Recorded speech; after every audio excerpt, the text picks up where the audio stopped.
Hello, everybody. Welcome to Webinar Wednesday. My name is Martin Loffers. I'm the Chief Trend Watcher of Supply Chain Media, and I'm also the Editor-in-Chief of Supply Chain Movement, a European quarterly magazine, and also a bi-weekly newsletter and a huge LinkedIn group. And I'm also the architect of the SCM IT Subway Map, so mapping out all the supply chain software vendors. All right, today we have a 60 minutes live webinar about business and supply chain transformation. So welcome to everybody for this webinar. So you see me here on the left, and on the right, I would like to introduce you to Sean Culey. He's the visiting fellow at Coventry University, but he's also better known as the author of the book Transition Point. Hi, Sean. Hi, Martin. Lovely to be Uh, here. Thank you for inviting me. yeah, no, thank you. Before we start to your new role, I would say, so you are the author of Transition Point. That's a magnum opus of a lot of pages, I would say, 800 or whatever. And you recently asked ChatGPT to do a review about it. Yes, I did. It was very kind. It gave me quite a generous review, I'd like to think. Certainly positive. But yeah, it was interesting. A book about, technology, specifically bits in artificial intelligence, and then being reviewed by an artificial intelligence system was quite interesting, I thought. Yeah. And you did also an audio version, and it took you a lot of time. It took me a ridiculous amount of time, to be fair. If anyone's ever thinking about it, narrating a 692-page book and then editing it yourself, I would like to give you the advice to not do that. Has things changed with ChatGPT and with GTP4 coming up? Yeah, I think so. I think that in terms of audiobooks or just generally, do you think? Both.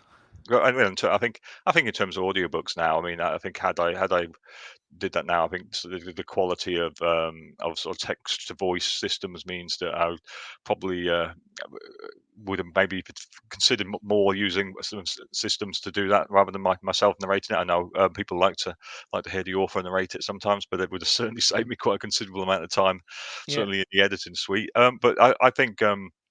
Yeah, I think ChatGPT was an article that I was supposed to have published by now, saying it's a bit of the iPhone moment, really. I think technology's emerged. It's going to create a whole ecosystem of activity and differences behind that would be as significant as the smartphone really was for us, and the social ramifications of that could be quite significant.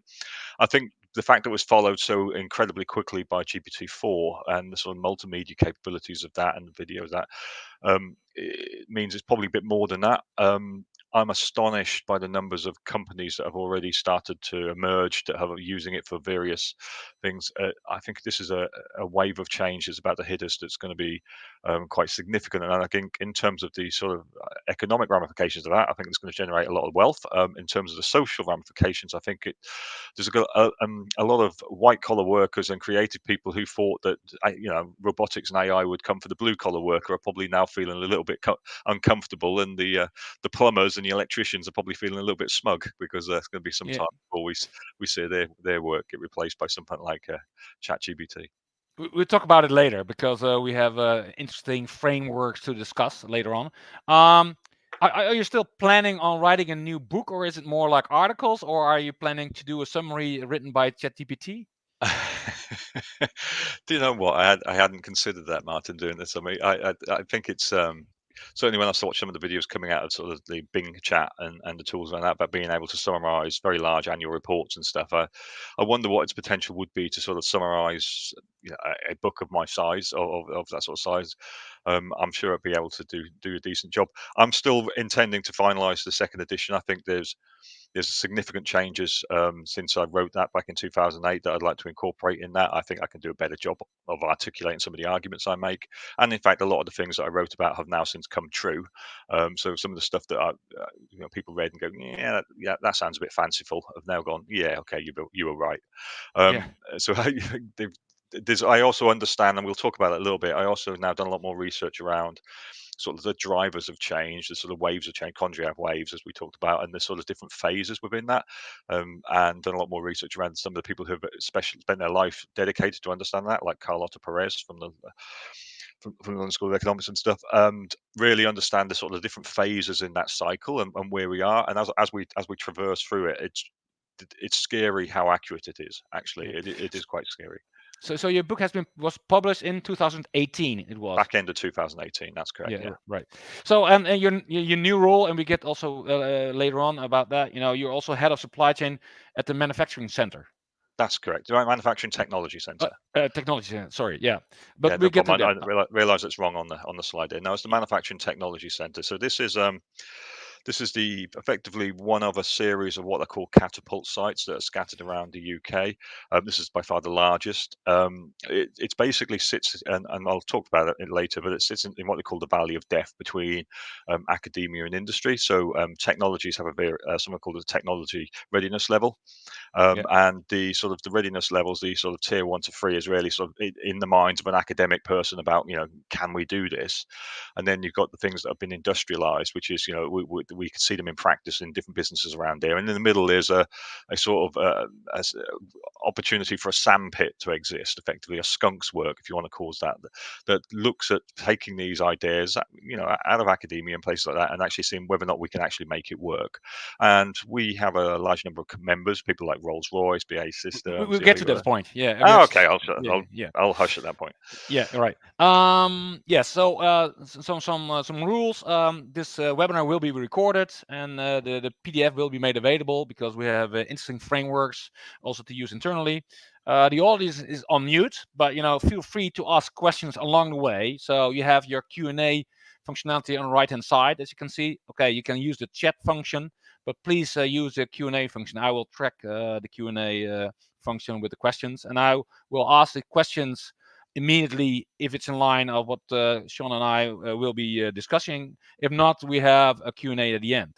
So next, at the end, we have a Q&A, and we have after 5 o'clock CET, we have half an hour to have a direct conversation with Sean and me. So we will be sitting at table 1.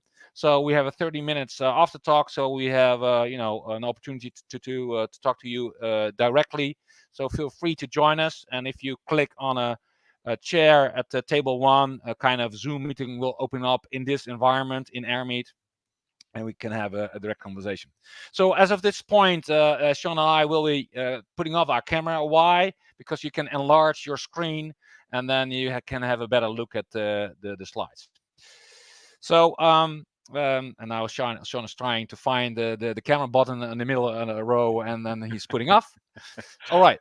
So so let's continue. So first, we'll talk about the waves and the changes. But first, we slightly have a look back at what's happening in the last 3 years. Well, of course, we know bottom left, COVID-19 start to happen, and then we got lockdowns, personal lockdowns, but also lockdown of factories.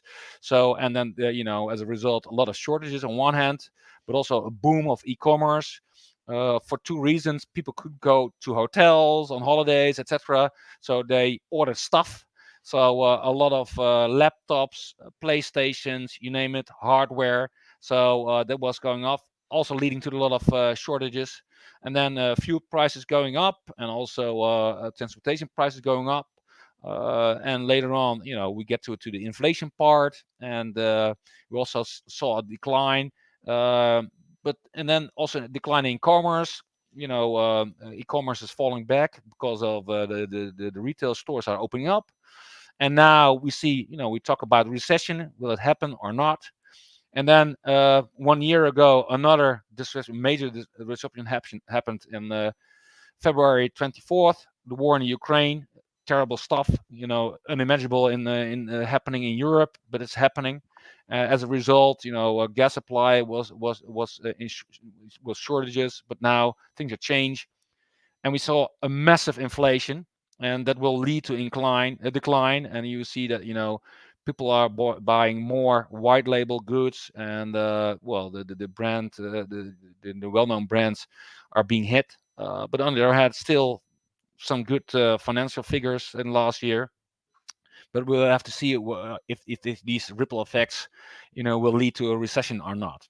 And before this all happened, in 2019, I predicted that Brexit will be a major disruption, inflection point. But that, first we got COVID. So Sean, I was wondering, you are living in the UK.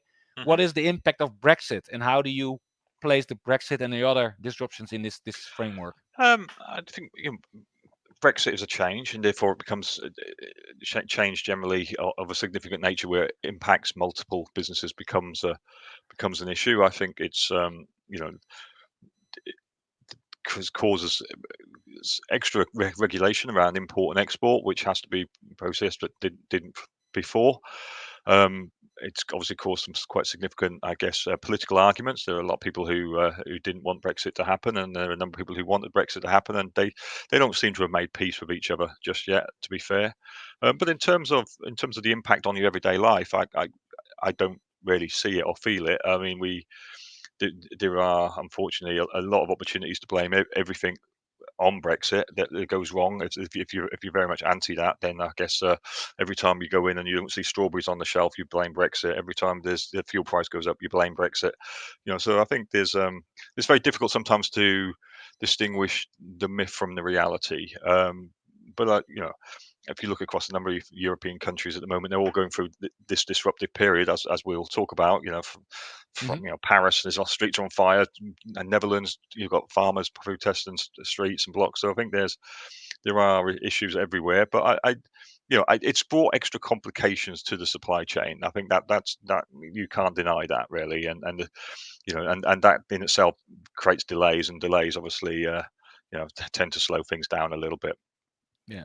All right. But if we take a step back, and you presented this slide already in 2018 when we had earlier conversations and presentations, hmm maybe you can explain what's happening. Where are we now? You talk about different waves of conduct, chef. Maybe you can explain Yes. this. Yeah, we're going through, as I write about quite a bit in my book. We've got a whole, we're currently going through something called the sixth wave. So the sixth Condriav wave, and we've been through five of these, starting with the Industrial Revolution in the UK. Each one has got more impactful, and because it's involved more countries, it's involved more brains, it's therefore involved more money, it's involved more economies, and of course this wave is completely global. It's been driven by from a technological perspective by Moore's law, as the fifth wave was, but also by the fact that countries now are effectively very much more on a level playing field than they ever have been. So the number of people who are utilizing new technologies in order to create new markets are pretty equal across the globe compared to comparatively to where they were previously. I would suggest. So we're now in the upswing stage. When I started talking about this back in sort of 2012, we were very much in the transitional phase between the fifth and the sixth waves. We are now very much in the upswing period. And this is as it happens, we're in the sort of a bubble phase, or can call Carlos Perez calls it the turning point. I call it sort of the transitional period. And this is where it gets really rough. So this is the interesting thing when you actually do understand these waves of change and understand the phases within the waves. And it's easy to look back in hindsight, but once you do look back, and you actually realize that they do have there is a trend to them, and there are features that you can spot. And right now we're in the really rough part. And if you look back through all the previous waves, right back to the first industrial revolution, all the Hmm. way through to current ones, there has been large periods of social unrest, of economic collapse, of the fallouts of economic collapse. Stagflation, for example, wealth inequality, leading to poverty and the loss of jobs. And we're seeing exactly that now. So the first phase we've just been through has been sort of driven by very much a sort of hyperinflation of the new technologies, creating a bubble in certain companies. And if you look now at the headlines, companies like Amazon, Apple, Meta, all these companies are now laying off tens of thousands of people that they brought in and they employed during the sort of boom period. So in my book I call it like a recalibration that's taking place right now. But like most recalibrations, they're unsettling, and they cause both winners and losers. And if there's more winners than losers, you get past this period into the second phase, which leads to a golden age. But if you get more losers than winners, then it gets really messy really quickly.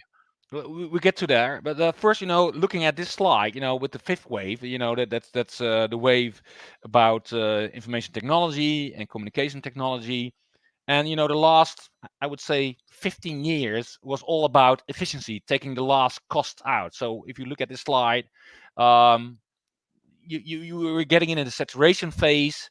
So after the millennium issue in 2000, we got a lot of ERP, but then afterwards, in the last 50 to 20 years, there was a major focus on efficiency, especially in supply chain. Yes, that's right. That's right. Uh, So the downswing is all about the market when technologies mature.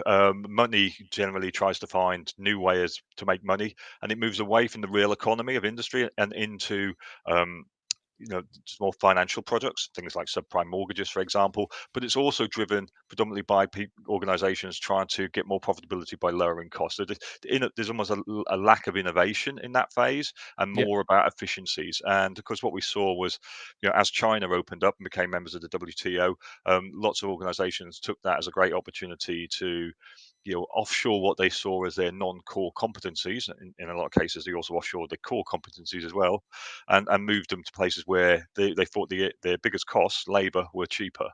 Now, of course, that's fine when you're in a very stable market environment and you can predict demand quite, but the moment that changes, when you start to move into more volatile market conditions, then suddenly these long lead times and large lot sizes and things that you're having to purchase in suddenly become very restrictive. When you need to be more agile, when you need to be more adaptive, it's not so easy to do that when you're manufacturing the other side of the world, and and it takes 6 weeks to ship things to your consumer. So the companies have really found out what the true cost of low cost is in a lot of cases, and realized that actually the cost of that low cost supply chain wasn't as low as they thought it was.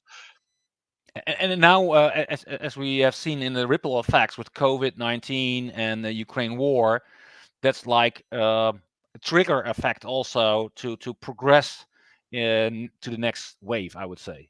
Now, the next phase of this wave. So we go to the next slide, Yeah, for example. Yeah. yeah, Yeah, there's two phases. So this is a sort of breakdown of the entire upswing period. yep, This is coming from the work done by Carlota Perez.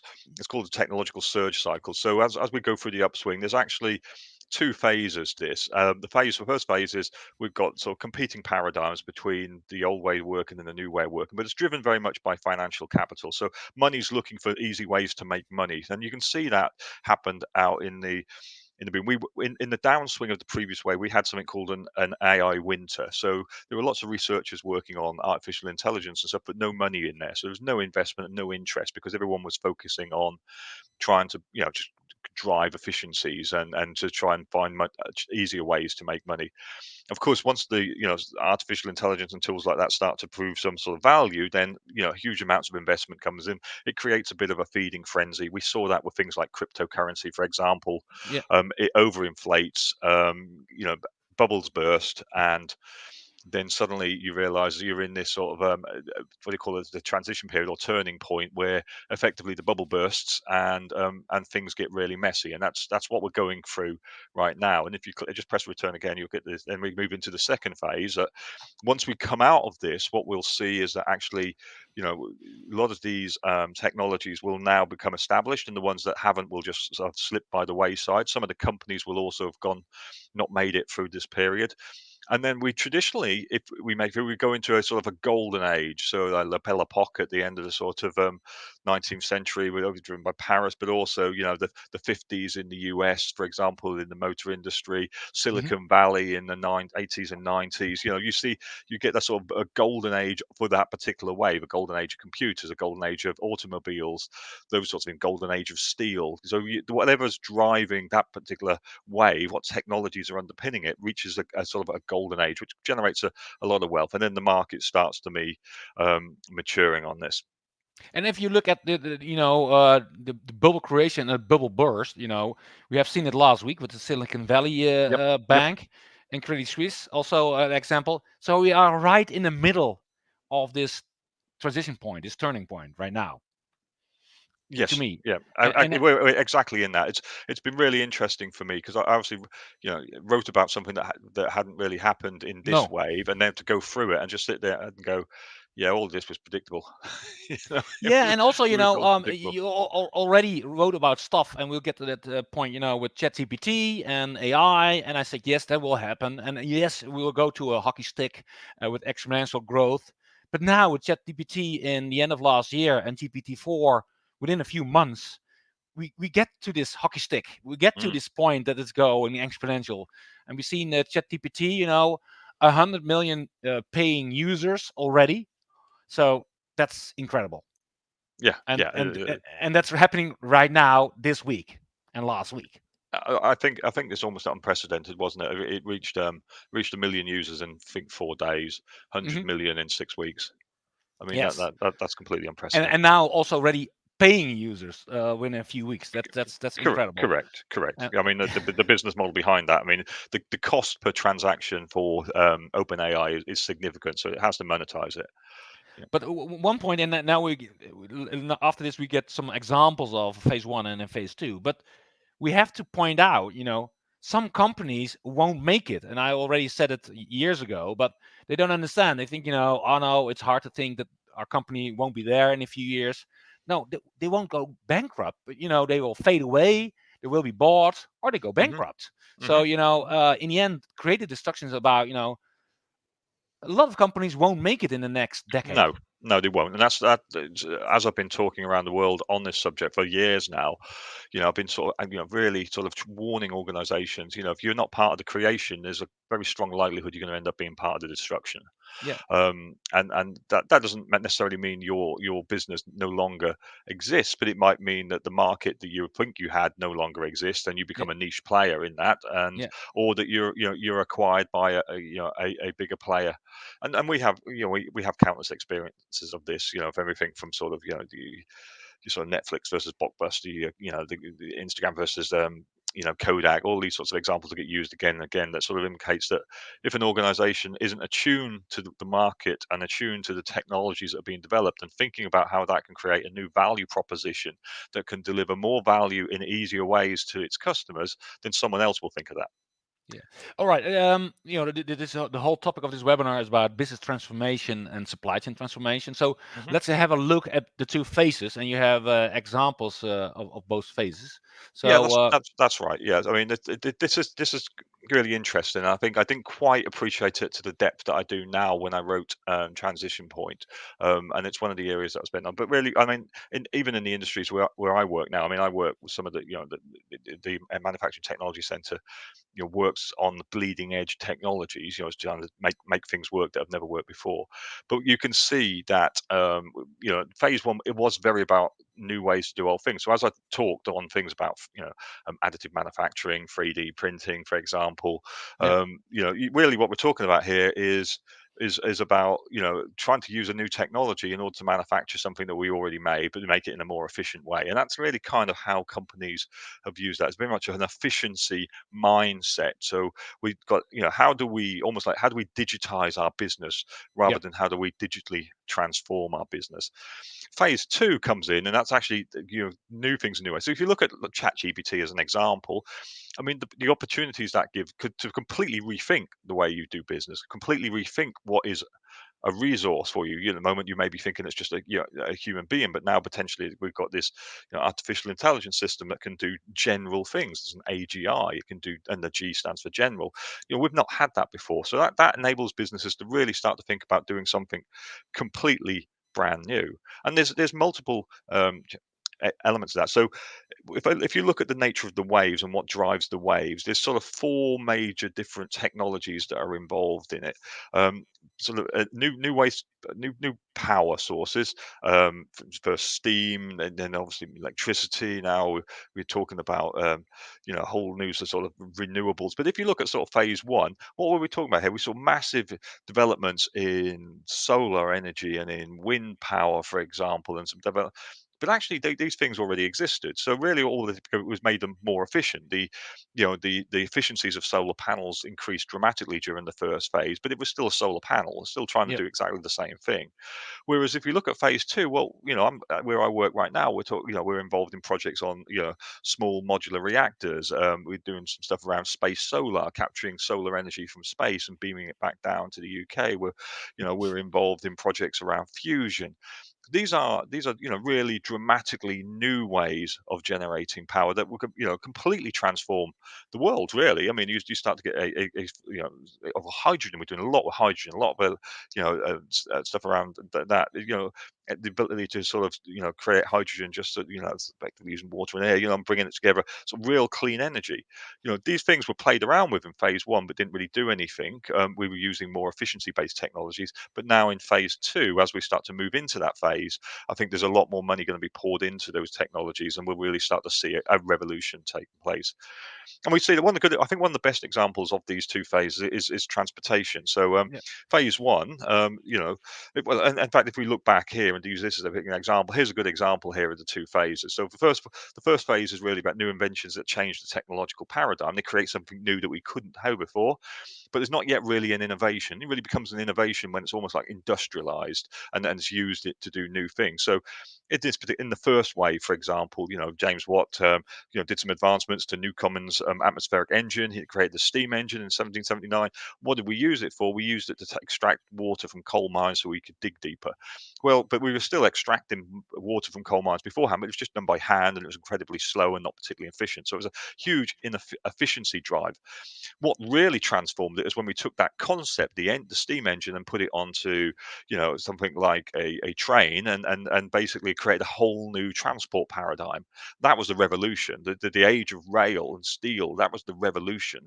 The steam engine itself, this it was the invention. The invention led to the revolution, but it took a period of time there. And as you can see, when you start to look at the time differences, that pretty much there's pretty much 30 years there, which when given these waves are normally around about 60 years long, that's slap bang in the middle of it. So that's pretty much perfect there.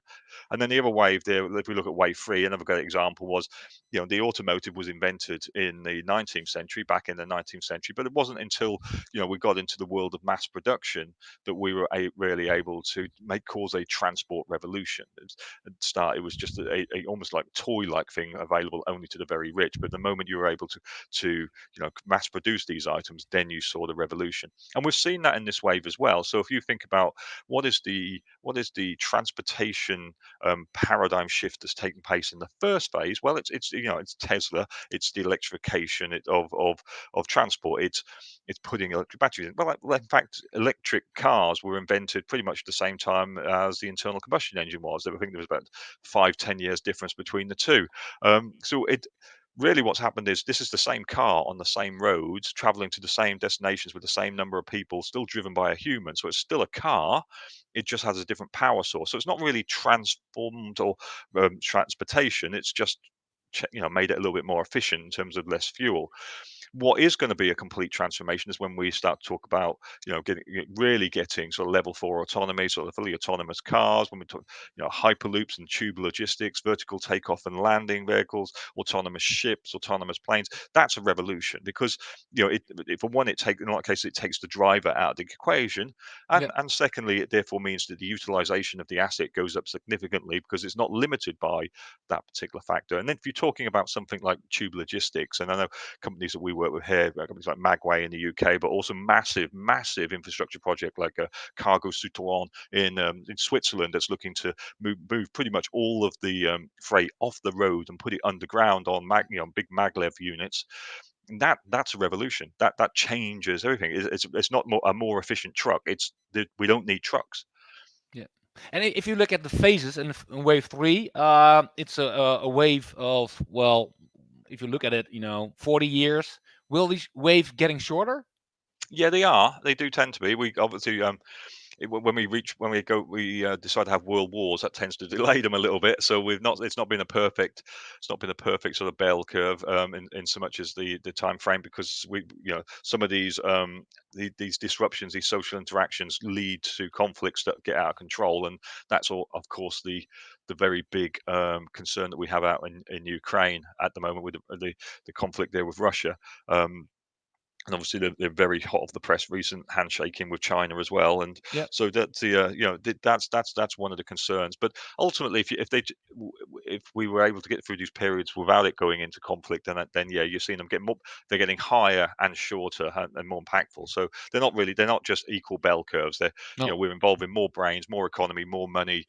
They're getting much higher in scope, but also sort of shorter as well. This wave is due to collapse around 2045, Yeah. which is also coincidentally the point predicted for to be in a technological singularity, which was why my book was called From Steam to the Singularity. Yeah, right. And let's talk about trust in technology, because I think that that's very important. And then we get to the supply chain part. Hmm. So how do you explain the trust in technology? The trust in technology.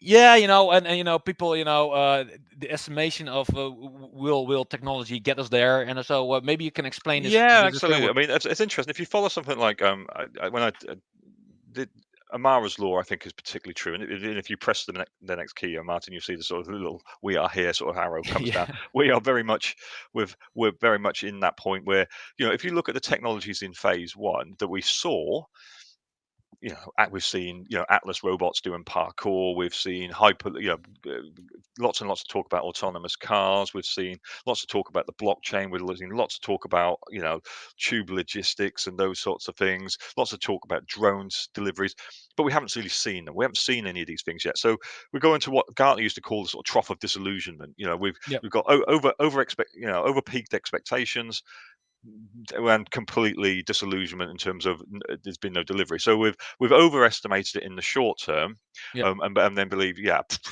all this talk about stuff being delivered by drones not going to happen. Heard this Blockchain. before. Blockchain not going to happen. Blah blah blah. And then what behind the scenes, of course, these technologies are being worked on. And when they reach that tipping point and they start to emerge, they get adopted really, really quickly. And ChatGPT is a good example. So we talked a Yep, lot about artificial intelligence. We talked yep. about a lot of this. I wrote about it in my book, GPT-3, that was coming out at that point in time.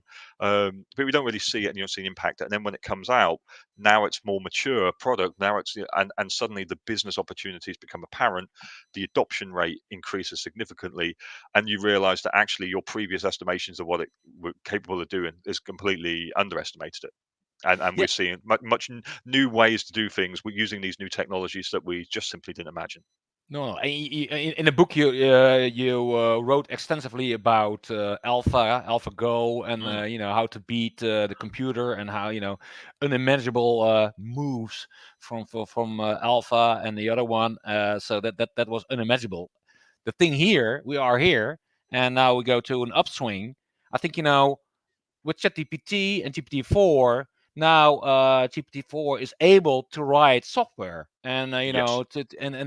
that's things we haven't imagined yet, because No, I mean there was interesting where there were lots of people sort of as losing their jobs in sort of some of these in the media industries, and lots of people with liberal arts degrees, and there was a bit of a theme going on Twitter and things where sort of people were sort of learn to code.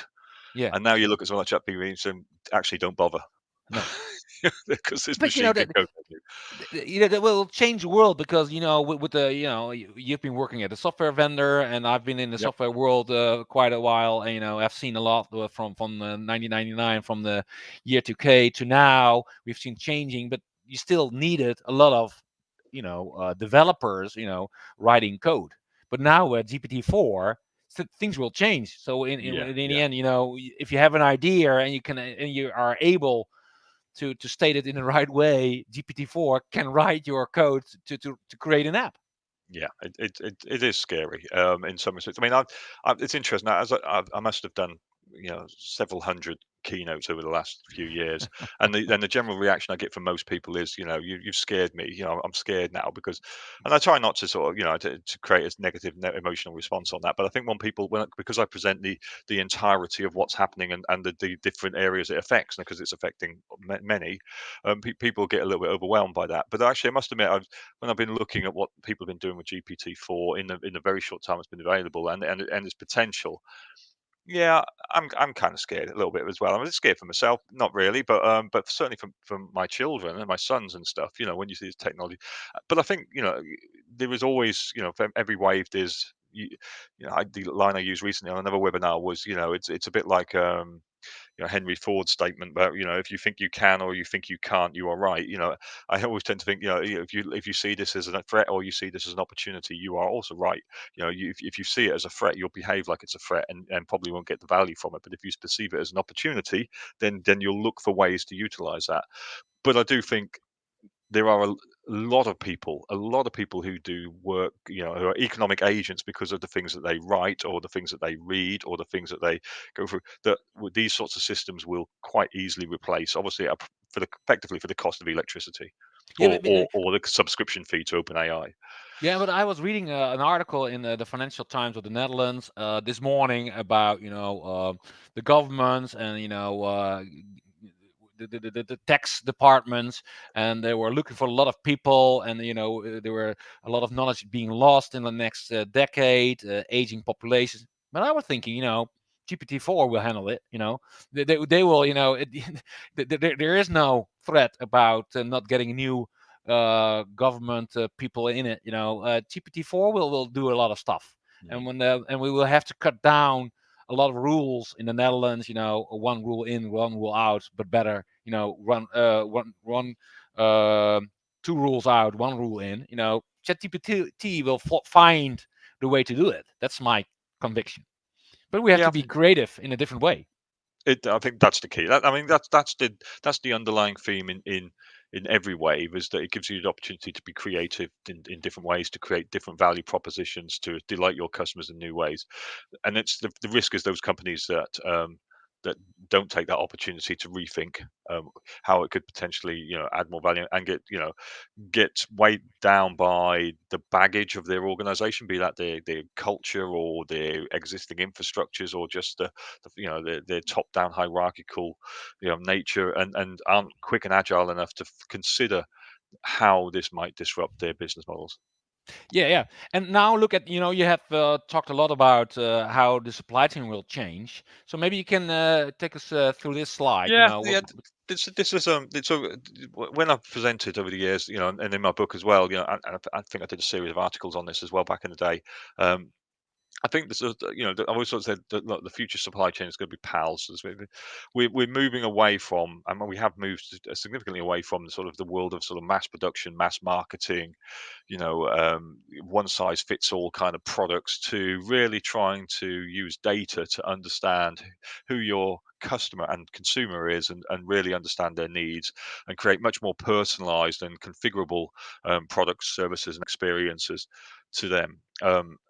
We will obviously be using a whole plethora of automation, from everything from, the replacement of physical activities. We're using what I call sort of whammy number one, sort of the automation of physical labor, all the way through to the automation of creative labor that been talking about with things like ChatGPT. But planning tools, you're involved heavily with a number of companies, O9, Kinaxis, Era, Timplers like that, are looking at planning capabilities and being able to handle the sort of the velocity, the variability, the variety of data, and the volume of data that hits a business every single day. And we know from companies like Unilever, for example, that they've come to the conclusion that their planners just can't plan anymore, because there's just simply too much data hitting them and actually what they're realizing is that, actually, rather than spending more and more money on forecast accuracy, what they need to spend their money on is agility, Yeah, because they get 10 times more value from that, and of course they're doing that through automation. And of course, delivery. We haven't seen a huge amount of automation in delivery yet. We've seen, the warehouse has, if I'm honest. It was always a yeah, place that human hands were needed to pick, pack, load, put away, drive. But now the warehouse is somewhere that's becoming completely automated. Companies are moving to lights out warehouses, ASRS systems, where sort of like a Rubik's cube kind of model, where inventory is moving around. It's completely driven by by algorithms. So that's becoming very automated. And then the final one is local. And this was the interesting one, because I wrote in my book, and I wrote, as I say, in the articles before, we're going to see a bit of a automation will drive a reshoring revolution, and we are going to move production closer to where the consumer is, so we can be more agile, so the supply chain becomes shorter. And the shorter the supply chain, the stronger the supply chain, the more agile the supply chain, but also the more sustainable the supply chain is. And a lot of people just kind of went meh. Don't buy that. Yeah, I get the personalized bit because I see it. I get the automation bit because you've just showed me it. I don't think, I think we're going to always be, I've just signed up to a 5-year contract with a Chinese manufacturer. We're always yes, going to be moving stuff. And now when I talk to them, they go, nah, you were right. We're now looking at ways to reshore, nearshore production, move it away where it's got less geopolitical issues, less likelihood of being affected by natural disasters, but also you're more able to be to turn around very quickly in a very short time frame, because the future doesn't look like the past, so therefore we No. can't predict the future in the same way that we used to be. So therefore, being able to have a predictable plan, and be able to say to suppliers in China, for example, or Vietnam or wherever, here's what I want you to make for the next year, that's just gone. We can't do Yeah. that anymore. So they're looking at bringing it back. So how do you now address the higher wage rates in Western Europe, for example? Well, in some cases, it's moved them to places that within sort of profitable proximity. So Eastern Europe, for example, a lot of car manufacturers utilize a lot of stuff in Eastern Europe. But they couldn't, as wages rise, as people expect to, be able to earn the same as their Western counterparts, then of course automation sort of steps in as the natural alternative for a lot of that activity. But you see reshoring to Morocco, to Turkey. Hmm. So we see it happening in Europe. And as I read last week, Foxconn is scaling down the iPhone manufacturing in China, moving to India, and also some part of Vietnam. So you see of course China will be a factory of the world, but not the major one, and not the only one. So Correct, correct. you see it changing. And the Yeah, latest part is the sustainability part on the right side of the equation. That is also very important. yeah, and I think that's on move to net zero, and Yep. the carbon counting specifically, and that will be a major push, really. That I think, being able to manufacture stuff locally using automation powered by renewable energy, that'll be the direction of travel. Yeah, and you see, last week, EU announced that they are looking for new ways to come up from lithium in Europe. So Hmm. we have 40% of lithium in the next decades from Europe. So mines will be open up again in Europe and in Scandinavia, in Portugal, and the former Yugoslavia area, even in former Eastern Germany. Some mines will be open up again, and that we need it, to not to be dependent of lithium and other scarce material in Africa and in China. So that will change, and so that's an interesting development. But now look at your current role at Hmm. the Manufacturing Technology Center. You Yep. already mentioned briefly before, but now you have an operational role as a supply chain director at a manufacturing site to some extent. But maybe you can explain what the Manufacturing Technology Center is. Yeah, certainly. So, as I mentioned earlier, the Manufacturing Technology Centre, it's not a manufacturer. We No. don't make things like in a sort of in its traditional way. We basically operate as this sort of sandpit predominantly for UK manufacturing, although that's changing. We're doing partnerships with organisations out in India, such as Tata, for example, and bringing a lot of their sort of being able to do some innovations for them. But it was founded back in 2011. It was a partnership between academia and the government. There were a number of different sort of academic partners there: University of Birmingham, Loughborough, Nottingham, and TWI. But we're an independent research and technology organisation designed, as I said earlier, to bridge that valley of death between sort of the academic world and also the industrial world. We have a lot of members. We have 96 members at the moment. Some of them are very large organisations like Rolls-Royce, where they use us to test out ideas. We use them as effectively as a sandpit. We have a large, we're the Europe's largest additive manufacturing site. So we have some, huge manufacturing. In fact, we're looking to set up a new one in conjunction with Rolls-Royce as well. We do things like, digital manufacturing accelerators. So the digitization of it, the companies who, specifically SMEs, who are looking to try and figure out what digitization is, what it means for them, they come to us, and we can help them. We've got lots and lots of demonstrators around things like factory in a box examples. And we do a lot of design work. So how do we make designing component parts for things like nuclear fusion reactors. Working on projects around space is now a big growing area. Renewables, hydrogen's a massive area we're focused on. So it's a completely different to my previous roles, I guess. When I came from. Well, if I go way back, I did kind of come from something quite similar to this, in that I was working in the oil industry around pipe, moving oil off the seabed into oil rigs. But if I actually look at most of my career was spent at places like Cadbury Schweppes in the fast moving consumer goods and the CPG industry. Spent a bit of time at aerospace and defence, and aerospace and defence is a big area for this particular business, obviously, because we're constantly doing innovative stuff in that space. But and it also has a massive training arm as well. So companies like Amazon, for example, they send a lot of their apprenticeships there, and we're trying to train up the new next generation of skills. So people coming in and working with some of the technologies that you've seen. I've talked about for a long time: carbon printers, the 3D printers that generate solid objects from liquid, other types of additive manufacturing, robotics, all of that sort of stuff. We have a great big construction sandpit where companies like Balfour Beatty, for example, and Barratt Homes work on the next generation of housing, modular housing, 3D printed housing, that sort of stuff. So it's a very exciting place to work. Completely engineer to order, which was new.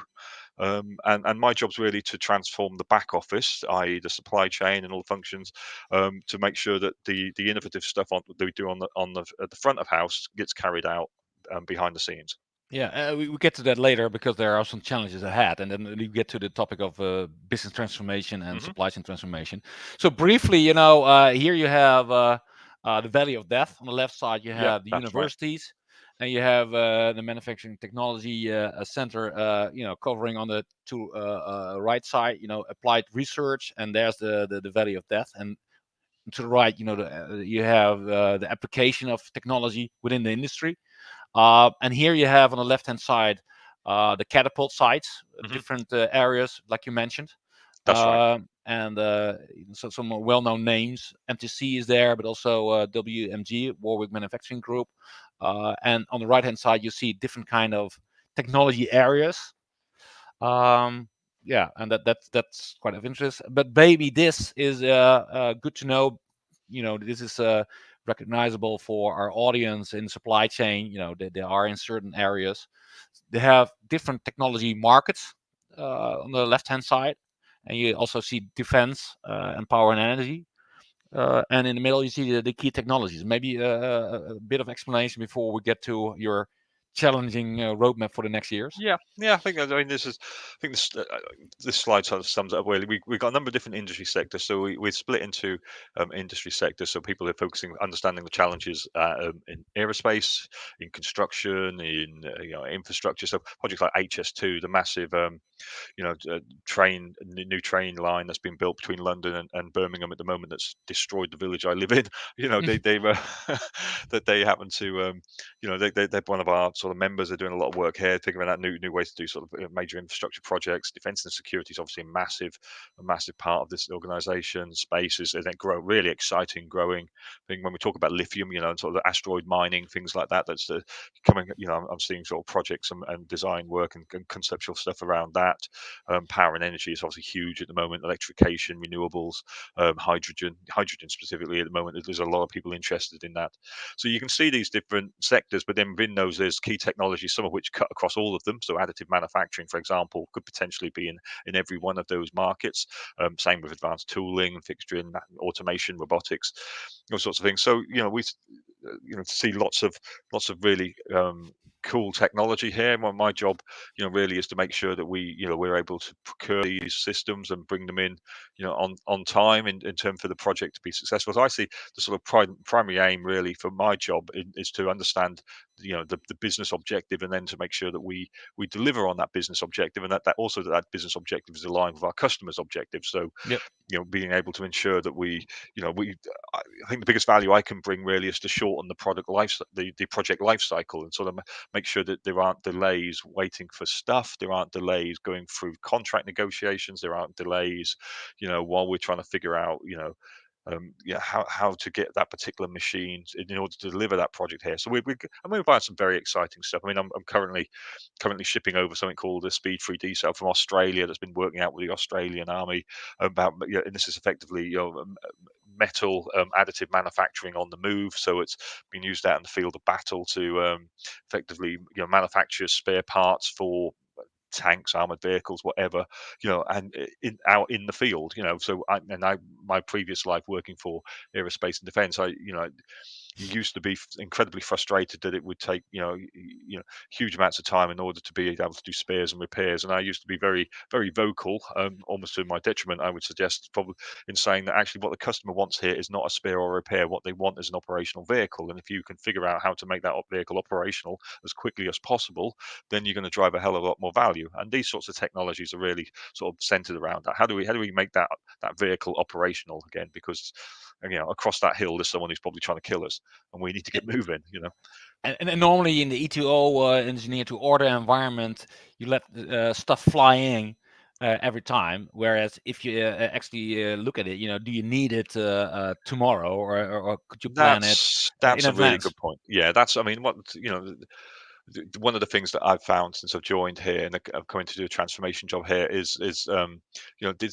we have one of the largest groups of engineers in the world. We have, certainly, I think we've got the largest group of security cleared engineers in the UK.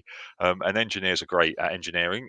Engineers are not so great at things like supply chain. And ultimately, some things get left to last minute. And therefore, then when they're actually engaging with the suppliers about a particular machine or component or whatever it is they need, equipment they need, it ends up being a bit of a rush, and things get delivered, in ways that certainly might meet our deadlines, but don't meet things like our sustainability goals.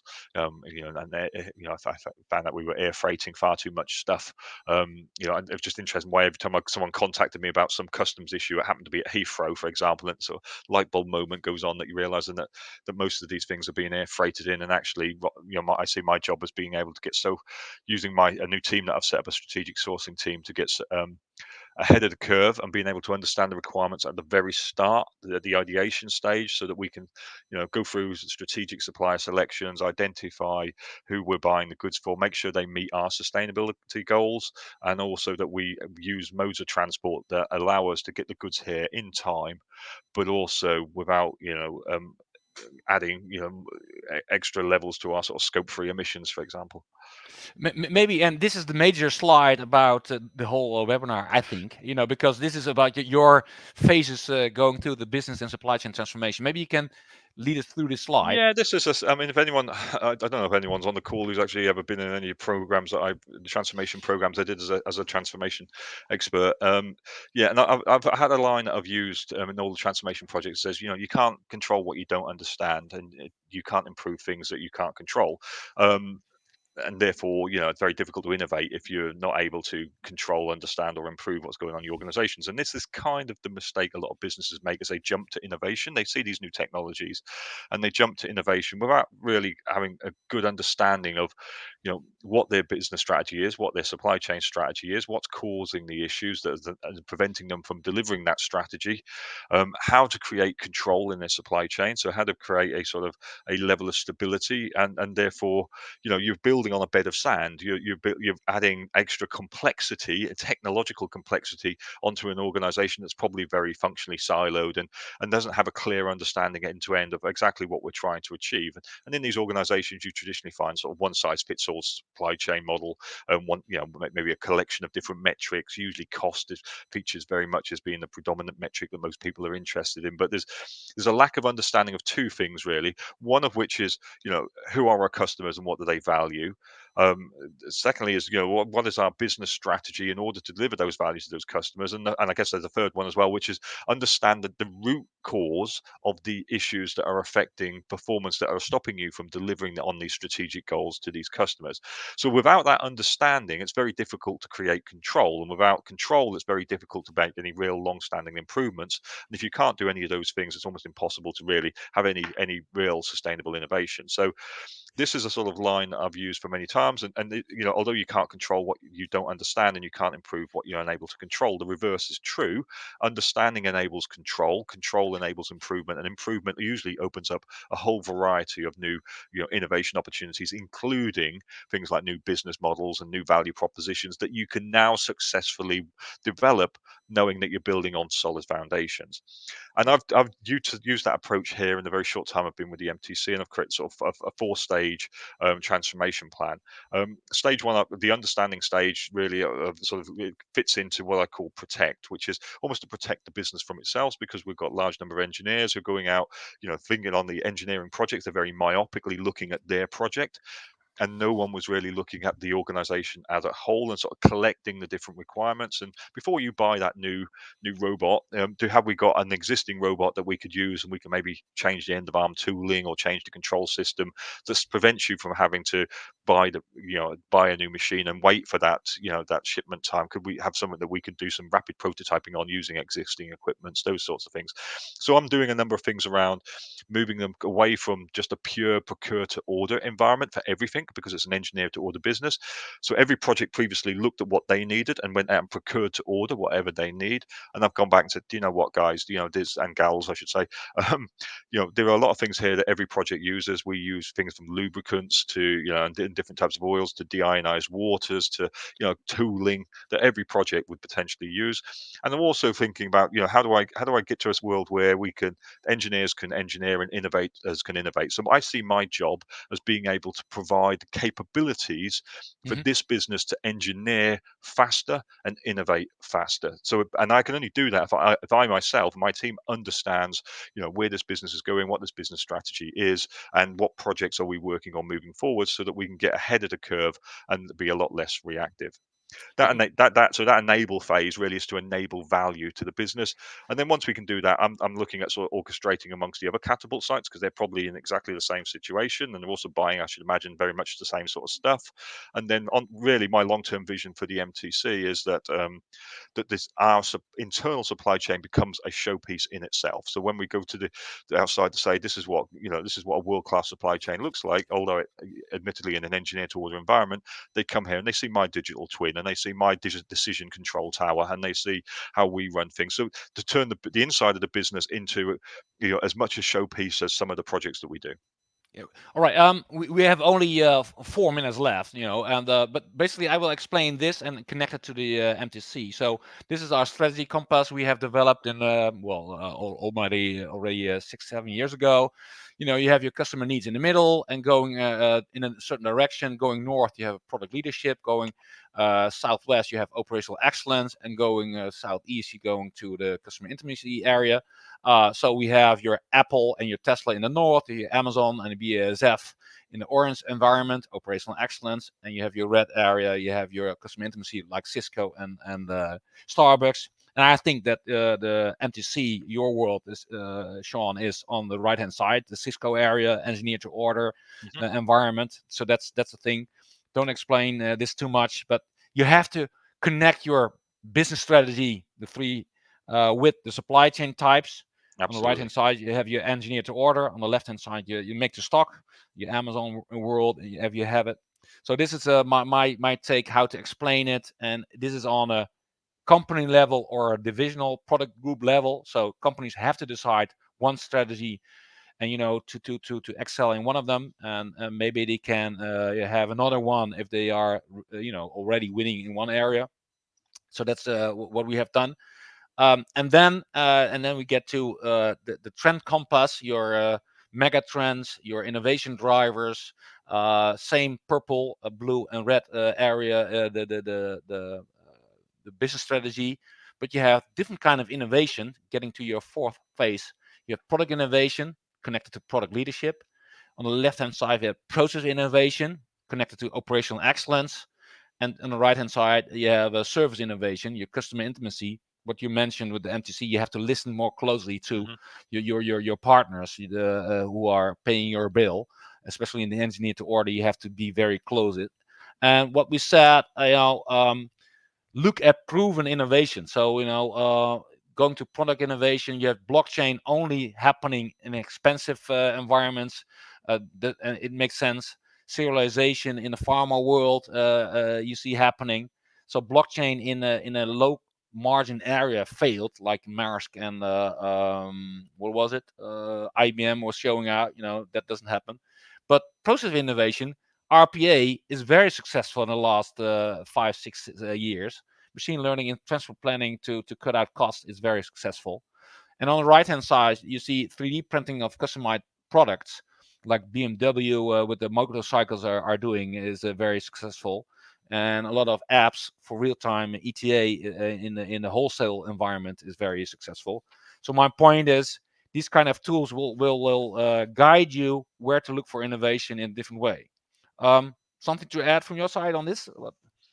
No, I think this is, I've seen this before, Martin, when you show me this, and I think it's very good because I think that concept of being able to, you know, align your technology innovations and investments with your core, with your supply chain strategy, making sure your supply chain strategy is designed to align to your bigger sort of business strategy, customer-led business strategy is absolutely key. Otherwise, there's a likelihood you're going to invest in technology that might be quite expensive, it might be quite sexy, but actually isn't directly linked to driving value that the customer is willing to pay for.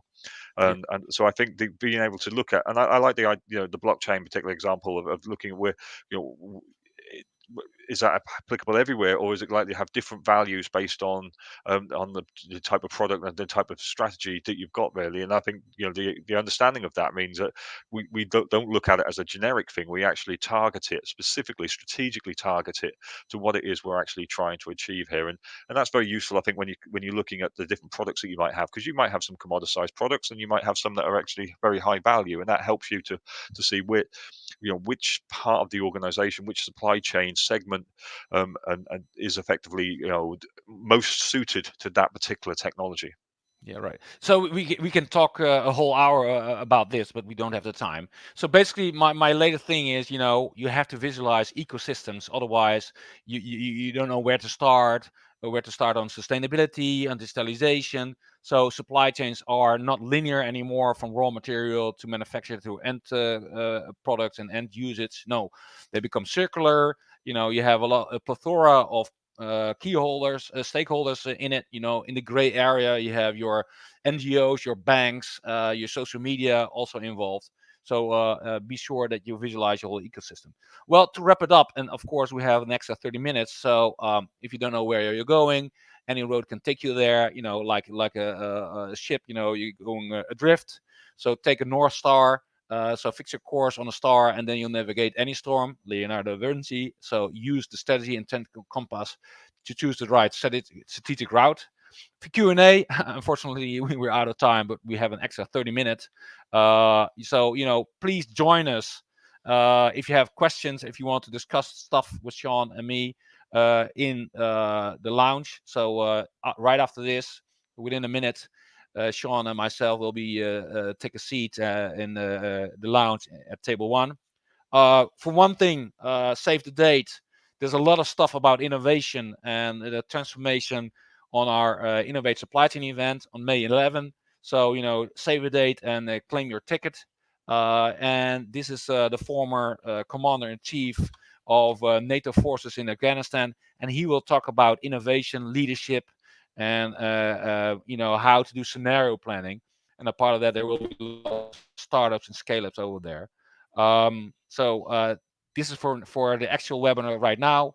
Yeah, Sean, thank you for explaining all this stuff. It is always great to have this kind of conversation. So thank you for now. Thank you, Martin. Thank you Yeah, for the and audience. thank you for listening in, and also for people who are listening live. Thank you, and hopefully I will see you right after this in the lounge. And for the people who are listening for the recording, I hope you like it. There's way more stuff online on YouTube with all the webinars we have done. Also with Sean, we have done a previous webinar. So thank you for this, and I hope to see you at another Wednesday in the audience, and maybe I see you right after this when we will be in the lounge. So thank you for now, and bye bye.